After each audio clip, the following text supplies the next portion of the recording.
So for number 3 in the closure, it says to factor these expressions completely if possible. When it says factor completely, that's kind of a hint that you should look for a common factor first. So you should see if like there's something that all the terms in your expression can be divided by. So for A, I'm going to look for that first. With the numbers, we have a 3, a 23, and a 14. There's no number other than 1 that those are all divisible by. But there is something all the terms have in them, which is x. So my common factor is x. They all have at least x to the first power. So what I'm going to do first is factor out the x. So I write it out front, and then in parentheses, I'm going to put what I would get when I divide each term by x. So if I do that, okay, negative 3x to the third divided by x. If I think about that for a second, negative 3x to the third means negative 3 times x times x times x, and then it's being divided by x. So the x on the bottom is going to cancel one of the x's on top, leaving me with negative 3x times x. So negative 3x squared is what I get there. So with this one, 23x squared divided by x, the bottom x cancels one of the top ones, so you just get 23x. And then with this one, the x's cancel, and you just get minus 14. Okay, so that was my first step, was to take out my common factor, which was x. Now I'm going to take what's in the parentheses and factor that using a generic rectangle and a diamond.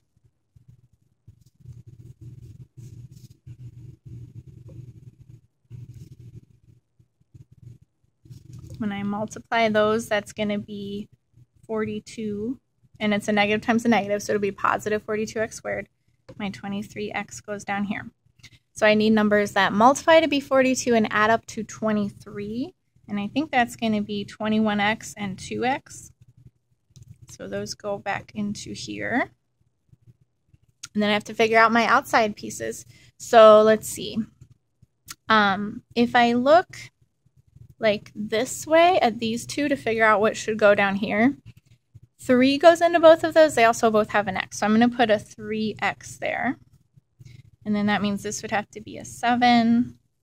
This would have to be negative x. That would need to be a 2. And let's see. That doesn't quite work out, though, because I need this to be a negative 14. And also, okay, like this is a positive 2x, and I have a negative x. So if I make this a negative 2, that will take care of that, because then a negative times a negative is a positive, and 7 times negative 2 is negative 14. So to write my final answer, I'm still going to have that x in front, the common factor I took out at the beginning, and then I'm going to write the factors I got on the outside of my generic rectangle. And so that is completely factored. So that's my final answer. So for B, same process. First, I'm going to look to see if there's a common factor that these can all be divided by. There's not for this one. So then I'm going to go to my generic rectangle and my diamond. That's positive. Multiply those. That goes up here. Negative 5x goes here. So I need terms that multiply to be 8x squared, add up to negative 5x. If they're going to multiply to be a positive but add to a negative, the only way that can happen is if they're both negative.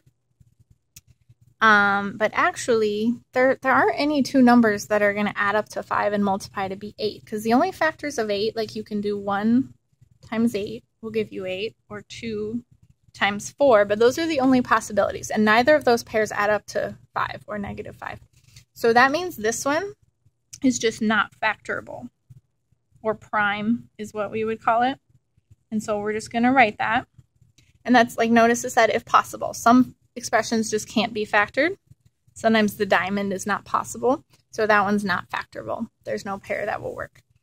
For C, again, we're going to look for a common factor. So these all have x in them.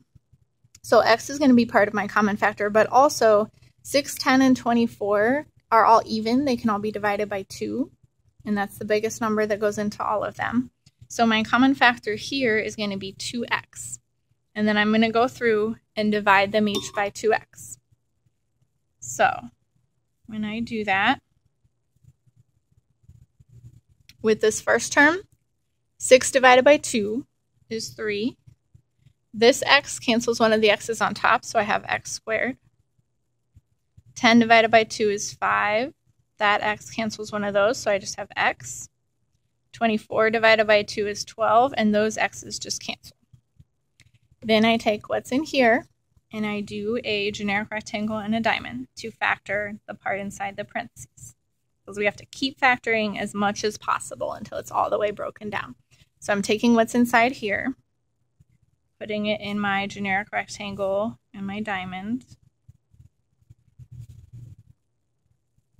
Okay, so this time my numbers have to multiply to be negative 36x squared and add up to 5x. So multiplying to be a negative means I'm going to have a positive and a negative. And basically they have to have a difference of 5. So thinking about ways you can get 36. 1 goes into 36. 2 goes into 36. And I'm looking for numbers that have a difference of 5. So I'm just going to keep going until I find that pair of numbers. So the ones that have a difference of 5 would be 4 and 9. So I can use 4x and 9x. I want them to add up to a positive. So I want the bigger one to be positive, smaller one to be negative. And then those are going to go in here, my 9x and my negative 4x. And then I'm going to figure out my outside pieces. And so to write my final answer, I'm going to write the 2x, the common factor I took out at the beginning. And then I'm going to write the factors I got from my generic rectangle. So I got a 3x minus 4. And an x plus 3. So that is completely factored.